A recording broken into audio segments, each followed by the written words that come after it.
What's up, everybody? True Boxing here. Thank you for coming back to Get Hit with the Truth. So today we are continuing my fantasy heavyweight rankings video, our fantasy tournament heavyweight rankings, as we are going to discuss my number 11 heavyweight of the past 25 years, the former secondary heavyweight champion, Alexander Povetkin. Now, before we get into that, if you could smash the like button, leave a comment, or subscribe to the channel, I really do appreciate any and all support that I can get as I continue to build my channel here.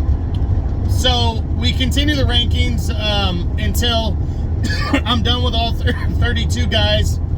Once I'm done with all 32, I will release the first round matchups, and then we will get into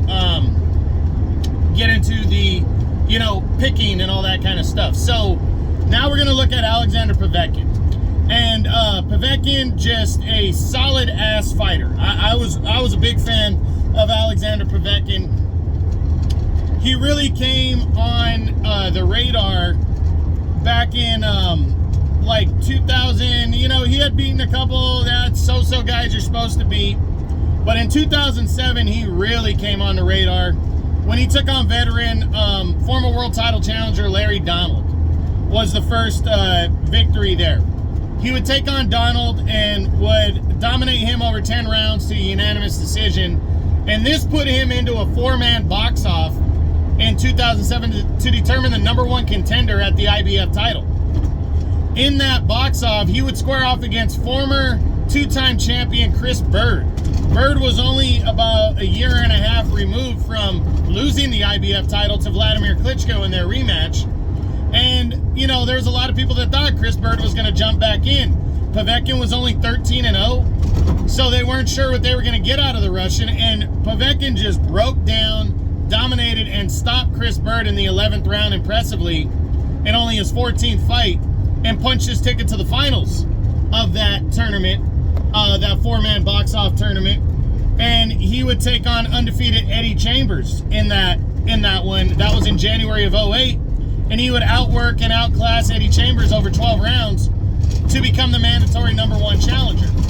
But before he could get the fight with Klitschko, an injury befell him before he could get in the ring with him, and it kind of took him out of the running. And then he just went back into kind of grinded out mode. He would win about 4 or 5 more in a row. Hold on one sec. Oof. Damn it. I didn't see that one. My bad. Oops. He would win about 4 or 5 more fights in a row.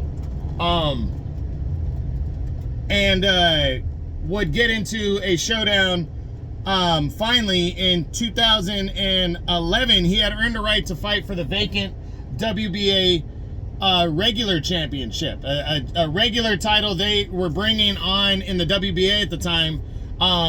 Once the WBA championship was unified with the other belts, they would determine a super champion, and Vladimir Klitschko had unified the WBA title and held 3 of the 4 belts when he defeated David Haye.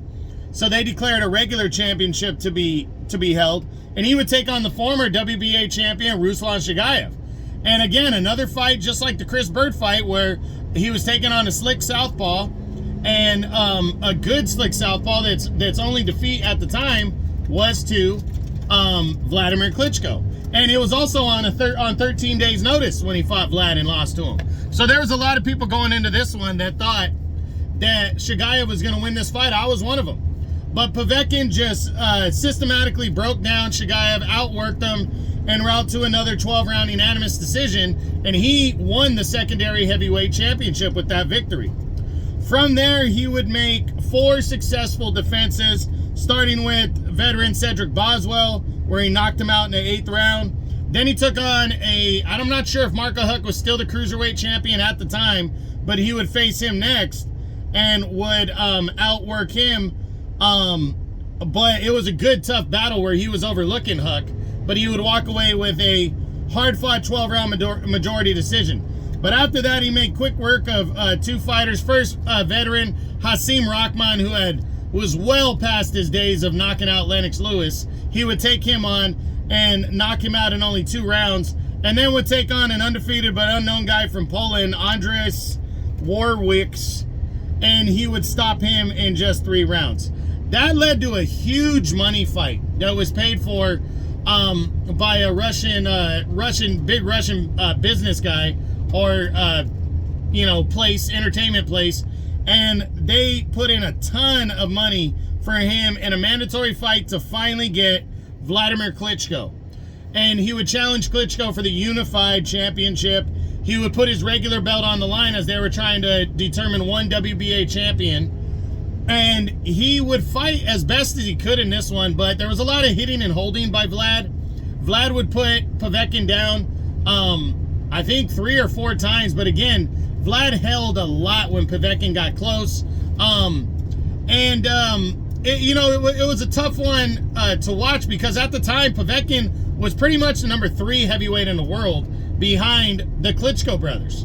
So, and he had really earned that spot. So, it was a tough one to watch Vlad hold so much in this fight, but Vlad would get a convincing decision, and Povetkin would suffer his first loss. From there, though, he went on to climb back into the mix by just dominating decent heavyweights along the way. He would take on Mahmoud Char, who's now a regular champ, knocking him out in 7 rounds. He would knock out Carlos Takam in 10 rounds. Mike Perez, he would stop him in 1 round.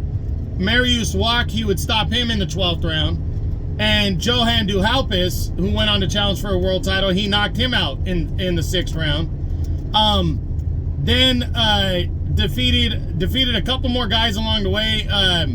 Most notably, David Price, who was a big-time bust, ended up being a big-time bust, but he knocked him out in 6 rounds. So he had a bunch of victories in a row that led to his final crack at a world title when he would challenge Anthony Joshua for the Unified Championship in September of 2018.